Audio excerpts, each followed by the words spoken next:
Jeremy Cox. Thank you for joining us. And I have a special guest today, Martin Leeming, who I'll introduce in a moment.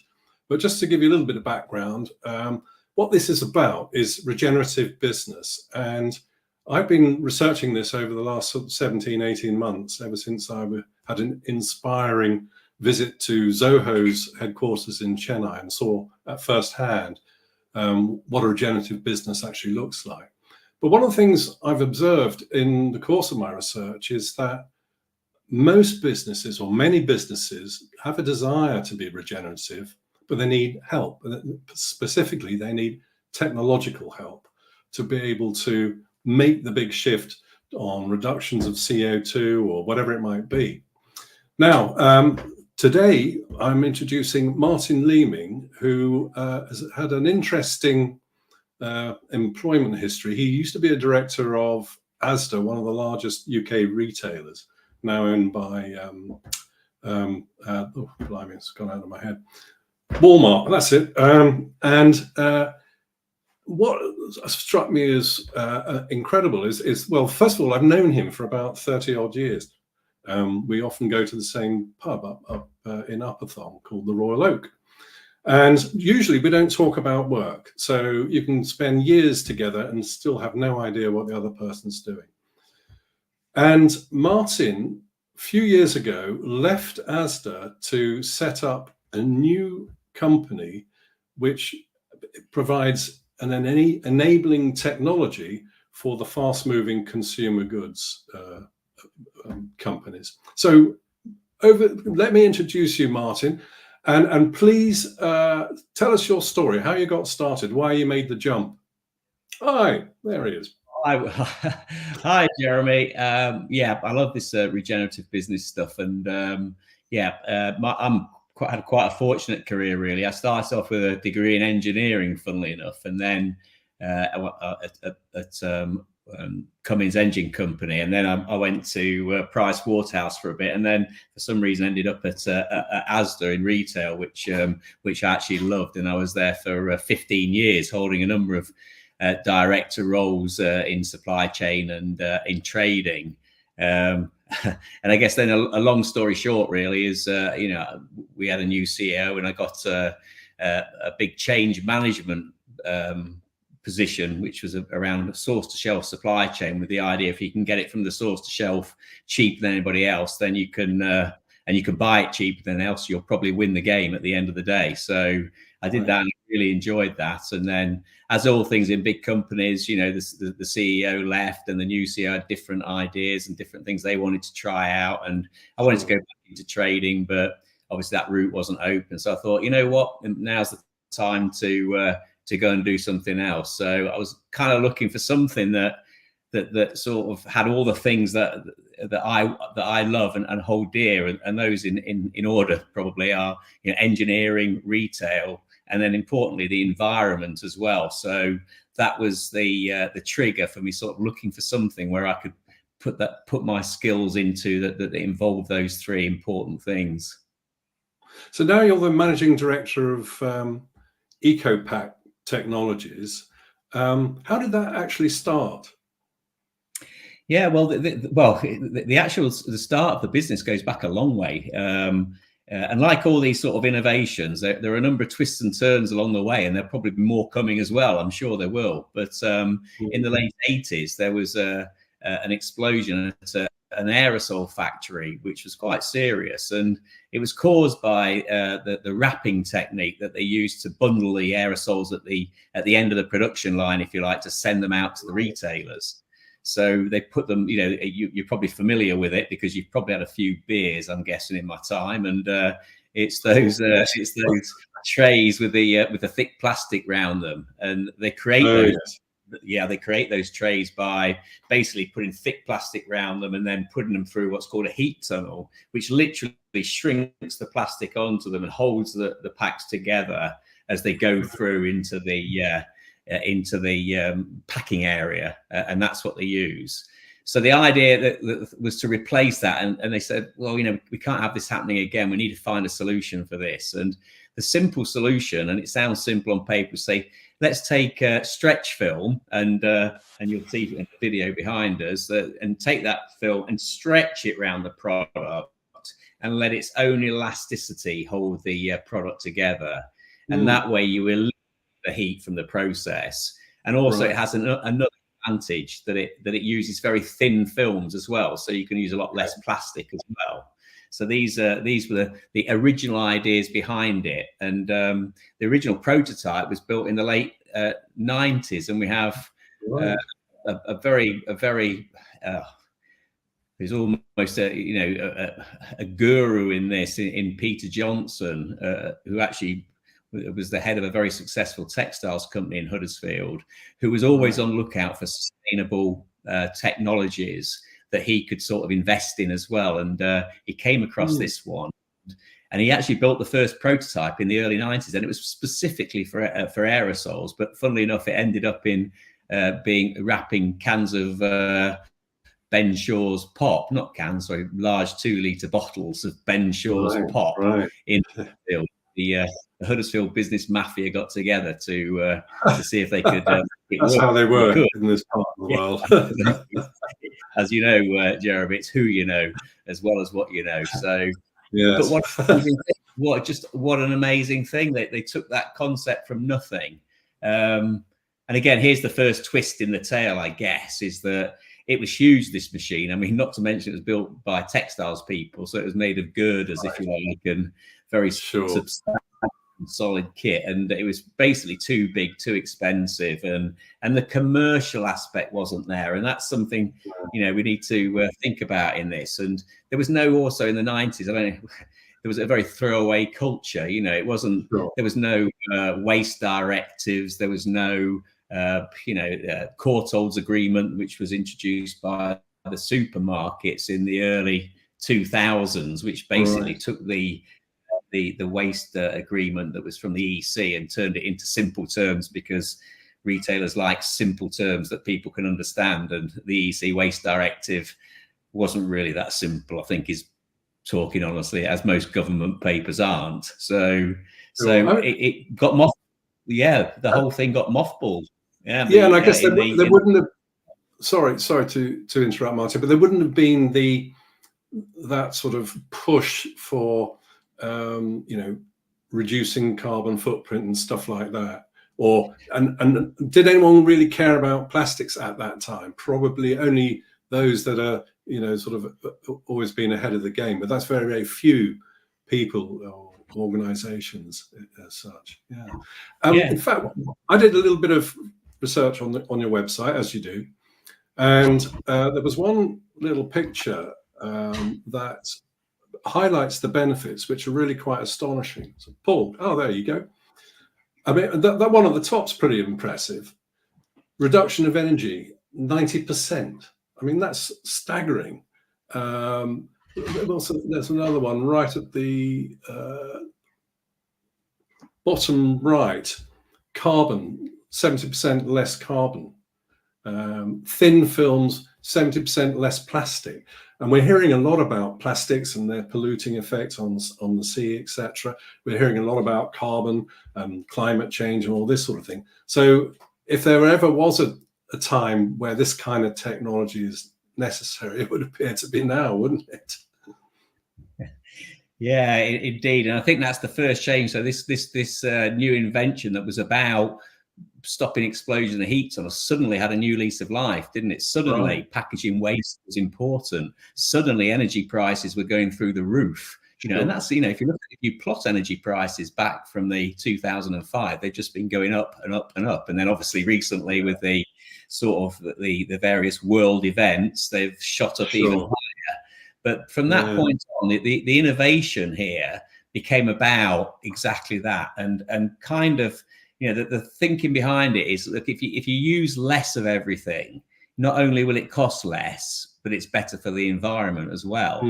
So you've got to have those two things, I think, in order for things. You have to have a commercial reality to it, in that it, costing less means that people automatically want to go that way. Because they tend to be very money driven, and but the benefits are, the reason it costs less is because it uses less of everything, so it's more sustainable. yes, because we took the heat out, so 95% less heat. Heat tunnels are on 24 hours a day, 7 days a week. They can be burning as much as 30,000 pounds or more of electricity or power a year. Because we remove that heat, we can actually also say, okay, we don't need thick films. So our film's 10 microns at the moment, versus typically 30 to 40 microns if you put it through a heat tunnel. So although they look amazing, that's talking, isn't it? Yeah. It's micron. So what's that? Sort of an eyelid thick? a millionth of a meter, I think. So right. Oh, I've got it in my mind now. I've got a clear picture of what it looks like. Well, sometimes, when you get home from work and you put your meal from last night into the microwave, and it's got that piece of cling film over the top of it. It's very similar to that. Or is it your takeaway that you had the night before that you're having for your breakfast? I'm not sure. I'm not going to admit to that at all. That's the sort of thickness of the film. They're probably like 4 or 5 microns, so slightly thicker than that, but of that sort of ilk. So, I mean, the business case is extremely compelling, isn't it? I mean, saving a lot, reducing energy costs, and that's even before you whether or not you care about the environmental impact. But if you do, then this is certainly a technology that is worth a close look at. How long? When did the company first become a sort of commercial venture? Was this fairly recently? In that period, in the early 2000s, early to mid 2000s, they actually managed to get a much more, the development of films, the big machine that we spoke about that was made from girders. Part of that was because they had to stretch very thick films down to become thin films, and of course, like everything else, the advances in film technology meant you could buy those films already stretched down, so the machine could become a lot smaller, and that enabled it to obviously fit into a production line to be able to do what it was doing. So the first machine, which went into British Sugar, I think in 2000, and it was a very simple machine, but it worked and stayed in there a long time in 2007. But I guess, again, with things like with innovation like this, it'd be great if it was good at wrapping big, heavy products that were stable, because there's a lot of forces on the pack as it goes through the turret and has to go at speed through the turret linearly as well, and you've got to control the tension of the film. So, if you wanted a product that just said, if you've got a big, heavy product, come to us. It was not exactly the marketing. We'll just build a little shed outside, stick this thing in. It's not a compelling marketing message, is it? Because somebody's going to come and say, well, that works. They know it's too small. So we had to refine that technology to be able to wrap every type of product. So we've got to be able to say, well, we can, and I think, now we can do 90% of the products that are in the supermarket. So a hell of that's a lot. Yeah. God, that's a long way from exploding aerosols, isn't it? God. It is actually, yeah. I mean, it's amazing, isn't it? But thank goodness, because we haven't got a world of infinite resource, I don't think. Sure, so absolutely not. And it's good to see it being miniaturized. So when you first described that giant, textile-sized piece of machinery, and I've been in textile mills in Yorkshire, and they are massive. In fact, they're hundreds of years old, some of them as well. But to see that as on that little picture we saw earlier, looked a much smaller, neater piece of kit that you could envisage being on a production line quite easily. Now, what sort of companies go for it? Is it fast-moving consumer goods? But what variety of companies are you seeing? Very wide range of companies. So from pharmaceuticals through beverages, through food, obviously there's so many different primary packs in food. So, yogurts, are in pots, ready meals are in cartons, then there's jars, tins, there's so many different types of primary product, but, our technology is able to do that. What you do need, though, of course, is if the product inside the wrap is not self-supporting, when you palletize it, it would just be crushed. So you need a cardboard box for those products, clearly, to support the pallet. But where they are self-supporting, like tins, jars, cartons, yogurt pots, then obviously the cheapest way and the most environmentally friendly way of doing it is by using a tray or no tray at all, and the minimum amount of packaging material, which in this case is linear low density polyethylene, which is 100% recyclable and we're able to now include 30% recycled content in it. Right. And because we've removed the heat, some of the things that are coming down the line, we think we're probably the only technology that can use biodegradable and compostable films. So because that's becoming more and more important, isn't it? Because I mean, today I bought some coffee from Dark Woods Coffee in Marsden, and they make a big song and dance about their packaging being 100% compostable. And I think consumers beginning to say, well, that's a plus point. I mean, they wouldn't buy the product just because of that, but it gives them a sense that at least they're doing something for the environment themselves when they buy those kind of products. And then you've got people like the Ellen MacArthur Foundation, who that wonderful woman who went sailing around the world and complained hugely about the amount of plastics that she was stumbling in way out in the out in the ocean, etc. And she set up what was it called? The let me see, because I'm terrible with names. Oh yes, the UK Plastics Pact. Yeah, absolutely. Yeah. And I've noticed that there's also a US version of that and a Canadian version of that. So it looks like it's beginning to spread its I won't say tentacles because that sounds kind of negative, but its influence on a wider scale. And are companies that are producing all these goods and want to send them off to retailers, are they being influenced by that kind of carry on? Oh, very much so. Absolutely. I think I think that's where we really come in, and the 4 pledges of the Plastics Pact, which are really they're actually due to sort of hit those this year. Is a major reduction in the amount of plastic being used. Sure. Make sure it's recyclable, and then obviously we've got recycling rates which need to go up as well. So it's looking at rather than just sort of demonizing something and forcing something else which might be equally bad, it's about trying to get in control of it. And I think the thing about plastic is, and it sounds really odd this to a lot of people, is that because it doesn't degenerate, because it doesn't rot away, say cardboard, when cardboard is obviously made from trees, and when that rots away, it releases all the cardboard that's in it into the atmosphere. Plastic doesn't, because it locks it in, and that's the reason that it's a bad thing for the environment, because it hangs around in the environment for so long. So our particular product, obviously, it gets taken off at the supermarket, so we're still in control of it at that stage. Recycling rates for plastic are around about 7 or 8% versus cardboard, which is around about 70 to 80%. So I think the focus has got to be to get more and more plastics recycled, because it's an incredible, if you imagine, it's just oil in a different form, I guess. Yeah. Source. I mean, I was a couple of years ago, I was speaking to a Turkish company, a waste,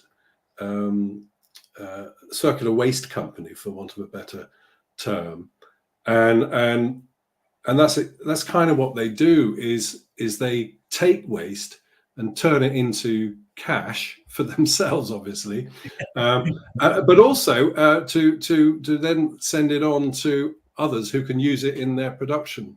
So they're really taking advantage of all what exists now without having to extract more out of the ground, as it were. Yeah. Do you see? There's money, Will. I think it is. And big prize there.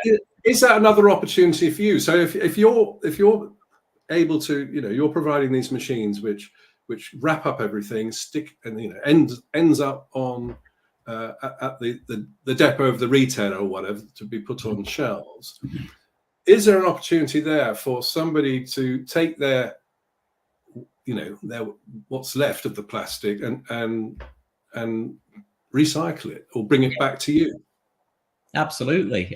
Now they do, obviously, in the supermarkets at the moment, they split cardboard and plastic, and there's lots of different plastics. Part of the thing is to start putting some, much tighter controls about which plastics you can use to make sure that they're much easier to recycle. I reduce the amount. So things like polystyrene is not recyclable. Remember those poly cups and everything. They're not recyclable. But low density polyethylene is recyclable many times. So first we'll be able to do that, and we kind of came up with the idea that, I think it came about because I think somebody found a Walker's crisp bag floating in the sea, which was from about 1950s, and they it had the address of Walker's, and it posted it in the letterbox, and it went back to Walker's, and as everybody started posting them back, so we thought, well, actually, that's the way to do it, isn't it? So just put a bag on the back of the comp, so when you take it off, put it in the bag, put it in the post, send it back, and then it can be recycled into, at the moment we've got 30% post-consumer recycled content in our films, but that it's a great resource, and of course it can be recycled over and over again and eventually end up as garden furniture, which has a long life, in it as well. Yeah. So it's finding useful ways to use it. So I mean, there are three parties in this part of the supply chain. So you've got the people creating the products who then need to wrap them using your machinery. Then it gets transported to the retailer, which is the third sort of party in this. Are there any opportunities for collaboration around those three parties to keep this recycling thing moving? Has that happened, or is it beginning to happen? A lot of have invested an awful lot in recycling and have their own recycling centres, so that's obviously the source. The best place to start your recycling process is to segregate it at source, so we have two bins here, at home, which we put either our what we call recyclable stuff, but it's a mixture of plastic, cardboard, everything, and then food in the other. Never understood that.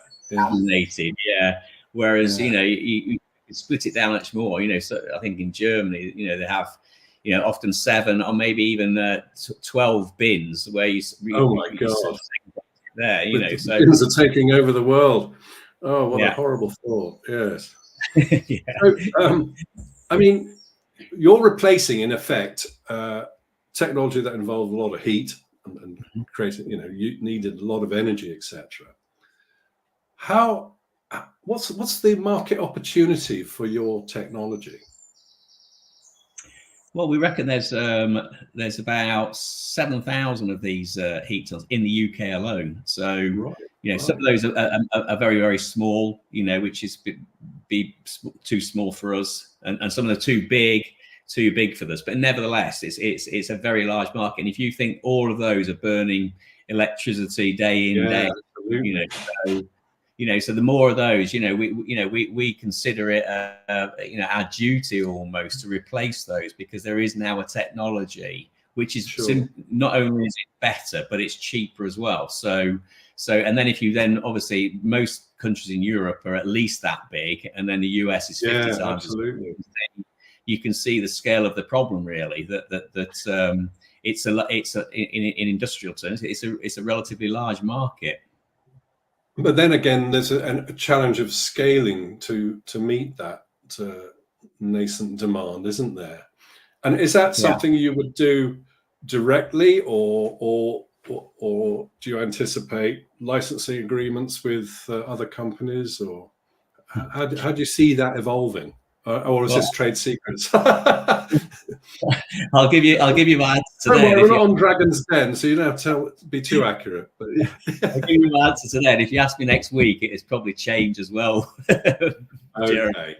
But at the moment, we own the technology, we have the know-how, we know how to do it, and actually we know how to build the machines. But most countries, there's already machine builders. So do we duplicate that resource, or do we sort of go out and find somebody and say, look, we'll work with you, we'll license it to you, and that would allow us to spread it out a lot faster. Then you're always worried, what happens if they take all the information and do it themselves or whatever. But I think I'm much more leaning towards that way, because I think it's so important that we make this technology available to as many people as possible, as fast as we possibly can, in order to get the benefits that regenerative business calls for, really, whether it's ecological restoration, societal well-being, underpinned by the fact it's cheaper anyway. So I think getting it rolled out is important. Yeah. And do you see governments having a part to play in this in terms of legislation, or are they just getting in the way? I would love them to get more involved. I mean, if you think electric cars, they put so much money into that in terms of making what is effectively a much more, it's the opposite of us, really. Yes, it's is it environmentally more friendly? Couldn't be. It depends which view you take, but it's much more expensive. So what we want is incentives to help people to make taking on new technology a lot easier for people, a lot less risky, because that's what's going to hold us back. And we've already had sort of feedback from a major company, saying, we're not ready to take on new technology yet. Well, I don't know what that exactly means, because how are we going to get to net zero, if we don't take on new technology? So, I think if they could, incentives to take on new technology in the same way that they promote electric vehicles, for instance, that would be, that would allow the UK to not only become more sustainable and ecologically better, but also to improve productivity as well, which is another big, obviously one of our big Achilles heel as well. So I'd ask that, whether it's tax breaks or whatever, it's for taking new machines. Now, you sent across a second little video clip, which I personally really liked. I wonder if we could see that now. It kind of shows the whole process from start to finish. And then I'm going to point out something that I've noticed. Yeah, it's okay. So obviously it's a production line, so stuff comes. So these are all the beers. Yeah, they are the beers. They come through. Look at that nice pack. Oh, it's going to be a busy night, but it is England playing tonight, so you probably need a whole of one of these. They get put into trays, then they get machines, and then they get. Now then, you see that? I don't know. There's right next to the robot. There's a tiny little, looks like a tiny little man on the edge of the rollers. Is that a leprechaun, do you think? I don't know. If it is, it's going to get wrapped and in the cheapest way possible, I think. Absolutely, yeah. No, I like that. I think it's. I've always thought, I've been, like our chum Paul, been heavily involved in the software industry as an analyst over the decades. But the thing I find is that if you really want to see what innovation looks like, go into a factory. It's amazing, it's just amazing, the imagination. And these are real engineers, not software engineers, although obviously they have a part to play, but real sort of, metal bashing engineers. And I always find it far more interesting than the software industry. I just love it. You go in and you just, even now, I've been in plenty, but I still just look forward to it. And as soon as you get in there, you're like, wow, this is real stuff, that affects people's lives, and it's going on 24/7, and there's some great people there, some great minds. People work so hard, and then there's all the hygiene, all the cleanliness. Yeah. You probably wouldn't do it if you started from nothing today, because it's tricky. Yeah. Well, look, Martin, it's an inspirational story. I do hope whatever the barriers are for people not moving fast on this, or whether it's capacity, whether it's their sort of Luddite mentality, or whatever it might be, I hope that changes, because clearly, given the figures that you were showing, this can have an enormous impact on waste management and reduction in carbon and energy use, etc. So thank you very much for joining us today. I really appreciate it. I'll probably see you in the pub over the weekend. And thanks all those who joined to listen to this. Really appreciate your time as well. So thanks a lot, and happy selling. Yeah, thank you.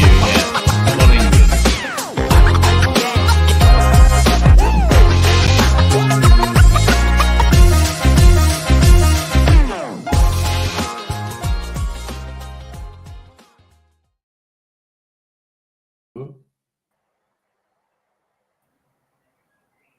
Ah, cheers, Martin.